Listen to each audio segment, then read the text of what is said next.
Hello everybody, welcome back to some 428 Shibuya. Now, if you remember last episode, we found out Tama, the bitch in the cat suit, is Maria Hitomi's sister. Well, that still drives me crazy. Like, she's been wandering around this whole time. She's not even in any danger, bro. It's crazy. Now we left off with Archie and Hitomi are sitting, hiding in the storeroom after we found out Tanaka is a snitch. He has a listening device on him. So we're about to. I'm assuming the assassin's about to walk in. Suddenly, someone hit the door hard. It sounded like they were trying to break the lock. You really think that's Tanaka? Archie asked. I'm not sure. If it were him, I think he'd probably say something. Archie grabbed Hitomi's hand. We better hide. The two of them slipped behind a large piece of plywood stage dressing. The door swung open with a loud creak. In stepped the man with the cane.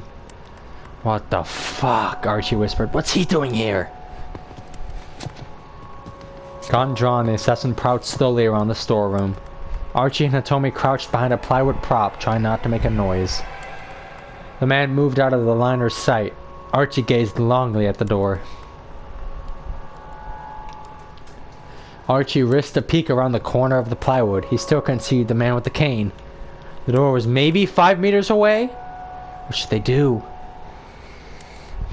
Run for it, bitch! Archie took a firm grasp on Hitomi's hand. Suddenly they heard the sound of a cell vibrating behind a tall piece of plywood leaning by the door. The assassin stepped out behind it. If they'd made a run for it, they probably would have bumped right into him. That was a close one. Archie wiped away a few beads of cold sweat. I'm sure this is the place. His voice was low and confident. Uh-oh, did he have friends?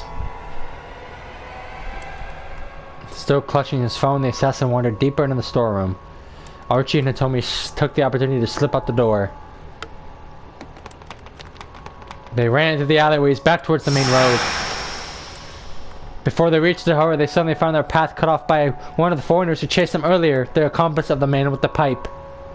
Oh, and he's got a switchblade! He stood waiting for them, holding a knife in one hand. Out of the frying pan and into the fire. If they turned back, Archie knew the man with the cane might catch up with them, and he had a gun. Archie slipped off his sleeveless jacket and wrapped around his left arm. He was going to have to use his left arm to guard against the knife while punching with his right hand. He clenched his fist and braced himself.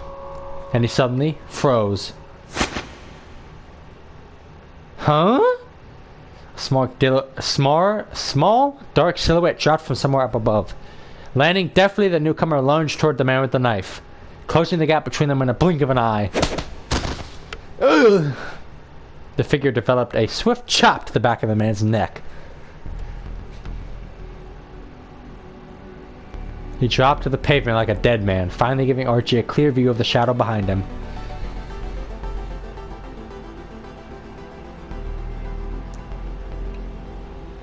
Archie couldn't believe his eyes. It was a small, statued young woman.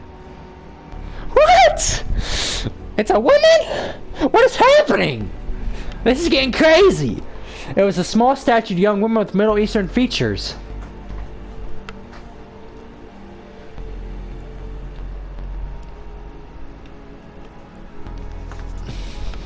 It told me that on a little gasp.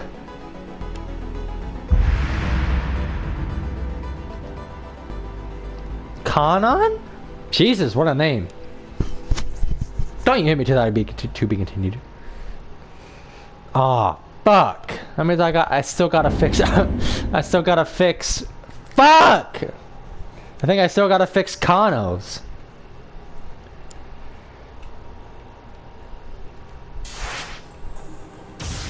God damn it. I performed ironically his letting the cynic and run free for the time being. Someone can do something at 1340. That was a wrench. What?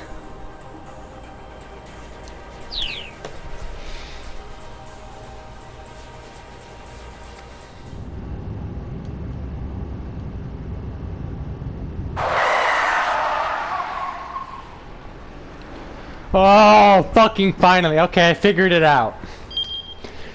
Rather than have Mino do the Shibuya Now quiz with Mr. Yagnashita, you say, let's just wrap it up, and then you just leave. You and Mino and Yagnashita leave. And then, just as Stanley is starting to move, he slams on the brake, and a frantic-looking man has jumped out in front of the car. Whoa, hey, what the hell are you doing? Connor sputtered. The stranger plastered his face against the passenger side window. Open up! He shouted, open the door! The guy showed every sign of total panic. Now he's running this way, in quite a panic at that. Don't do it, Stanley warned. Kano hesitated. It wasn't like they could just drive off with this fellow clinging to the car. Please, you gotta help me! The man slipped his fingers into the gap in the window, trying to force it further open. Help me! Whoa, hold on, what's your deal? Help me! Sir, just tell me what. Help me! Look, up ahead, Stanley claimed.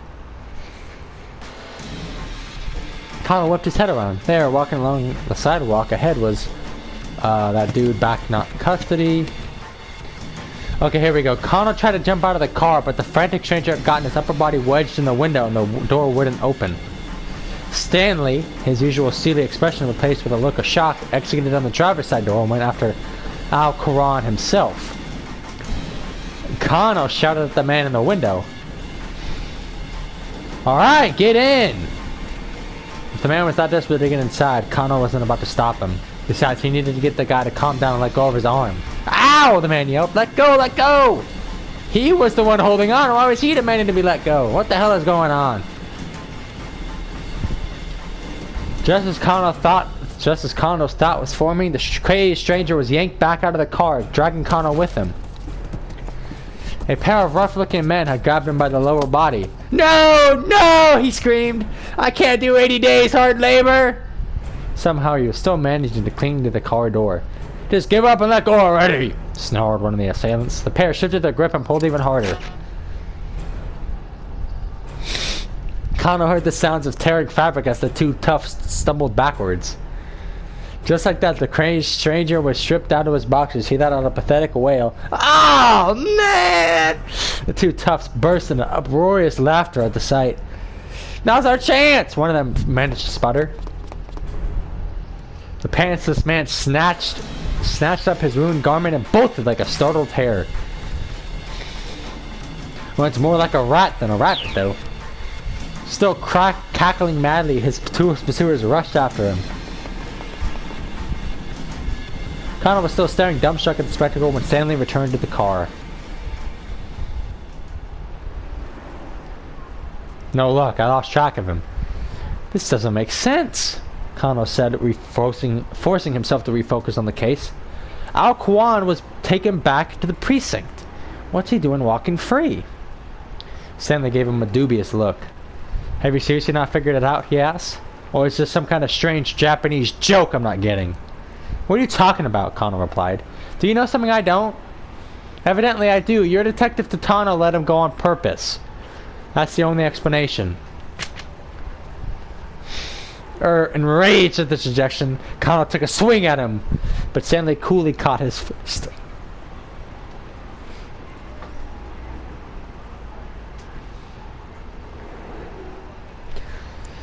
It's not me you should be punching, the American warned. It's Tatano.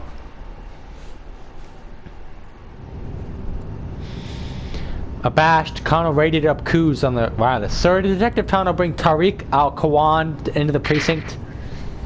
It would appear that Detective Tatano has gone rogue. Cruz replied with chagrin. He what? Surely Kano had misheard. We received an eyewitness account. Someone saw him allowing the suspect to go free. No, it can't be. We currently do not know Detective Tano's whereabouts, or just what the fuck is going on with him. After Kano ended the call, Stanley let out a low chuckle. I see.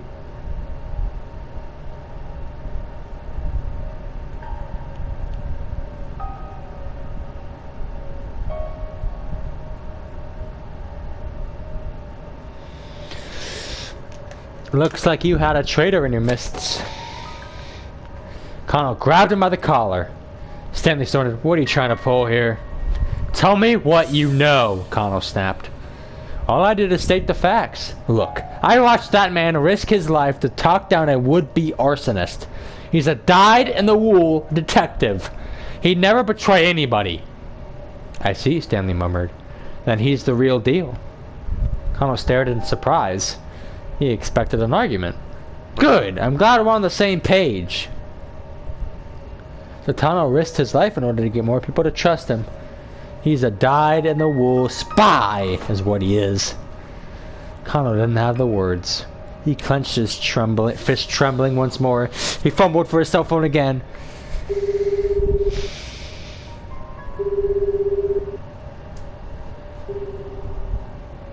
He dialed Tano's number. The phone rang 5 times but failed to connect. "There has to be a reason for this," Kano muttered. Tano must know something we don't. Know something we don't. "Really now?" Stanley scoffed. "And what makes you so sure of that?" "Because Detective Tano was sure this kidnapping wasn't about the ransom."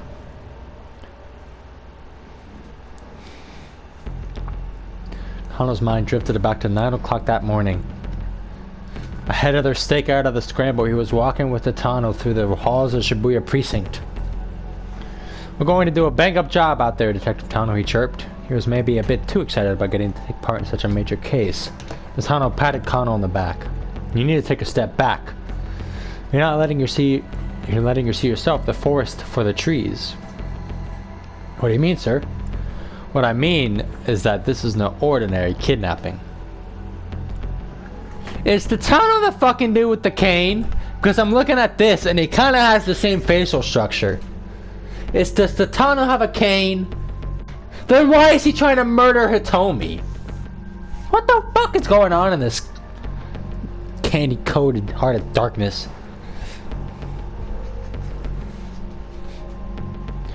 Tano's words triggered a little revelation. "You're talking about the location of the ransom handoff, aren't you?" Kano said. "It doesn't make sense for criminals to pick such a major intersection." "Warmer," Tano replied. Kano frowned inwardly. He'd been so sure that was the answer. "Have you thought about why they asked to have the sister make the handoff?" Kano thought some more before answering. "Because women are easier to deal with?" he suggested. "Colder. If that were the case, why not pick the mother?" "No. What worries me is the fact that the Osawa girls are twins. They're having us send someone to the handoff who looks identical to the girl they kidnapped." "What's going to happen when we do that?" "What is going to happen, sir?" Kano asked. "I'm not sure yet, but I have a feeling the kidnapper's plan hinges on it." The two exited through the precinct's main entrance. Up ahead, rows of buildings stood tall against the backdrop of a bright blue sky. Kano let out a quiet sigh. To think that so many terrible things are happening out there on such a beautiful day. "Solve one case and another's waiting," he went on, as always. "What is it about people that drives them to do such horrible things? A girl abducted out of pure greed. When I think of how her parents must feel, I almost cannot bear it." They made their way toward the Scramble. Tano continued talking in a real quiet voice. "My father was a raging alcoholic. The house was always a complete mess. He was loud, violent, never had any money, always reeked of booze. My mother, she would cry and cry. I was afraid to come home. Every day I stayed out playing as late as I possibly could manage." Kano heard the pain in Tano's voice. "That life took too much of a toll on my mother. She died when I was still in grade school. My father, he just got worse. I was there with him at the end after he'd waste away to almost nothing. Not the sort of childhood I'd ever wish on anybody."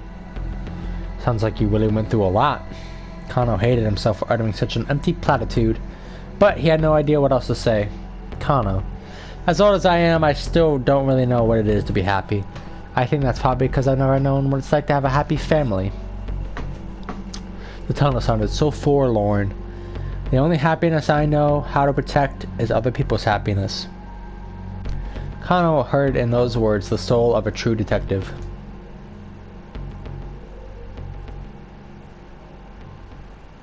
"I just hope you're ready." Kano did his best to keep his voice calm and level as he could, lifting up his clenched fist. Because if I find proof that Tano is innocent, I'm planting this right in your jaw. Stanley just cracked a weary smile. The traffic had finally diminished and they rapidly drew close to their destination. The syndicate's hangout was in Tamigaya, the southwest of Yoyogi Park. And that's all we've already read.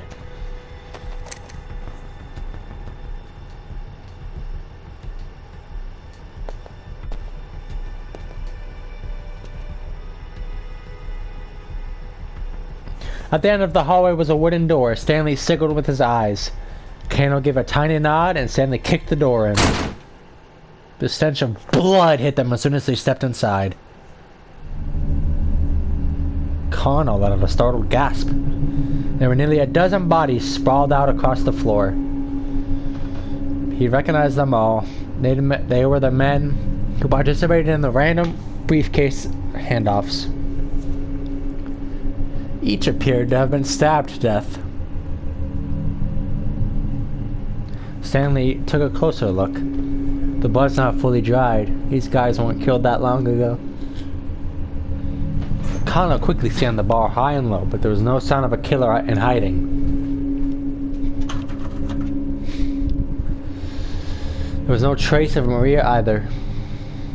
Yeah, because she's been wandering around in a catsuit all day. One of the fallen men let out a strained groan. Hey, stay with us! He hunched down beside the wounded man. Ugh. A brief gargle rose from the man's throat. He was clearly struggling to say something, but his voice was too garbled, too indistinct for Kano to make any coherent words.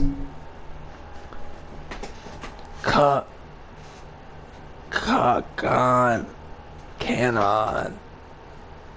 Boy. What was that? But there was no more. The dying man went limp and still. So the girl that just saved Hitomi possibly murdered all these dudes. It's getting pretty deep. Pretty deep! Alright. So this should advance us to the next time block.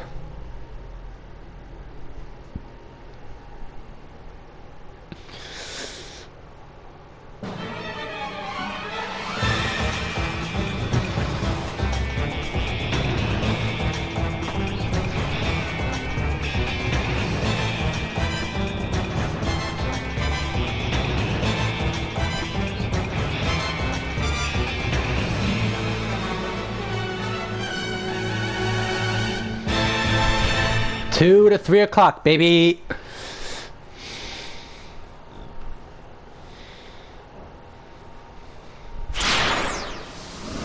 All right. And there she is. Maria, the sister of Hitomi. She looks perfectly fine. She's in booty shorts, for God's sake, like. What the fuck? Why would the kidnappers just let her go? They just like bopped her upside the head and left her at a park. And we still have Achi, we still have Kano, we still have Mino, and we still have Osawa. Next episode, we are gonna start with Maria. Because it is fucking crazy that this entire time Hitomi and Achi have been worried about her. She's been wandering around in a fucking catsuit. Oh my god, this is crazy. Alright guys, catch you in the next one.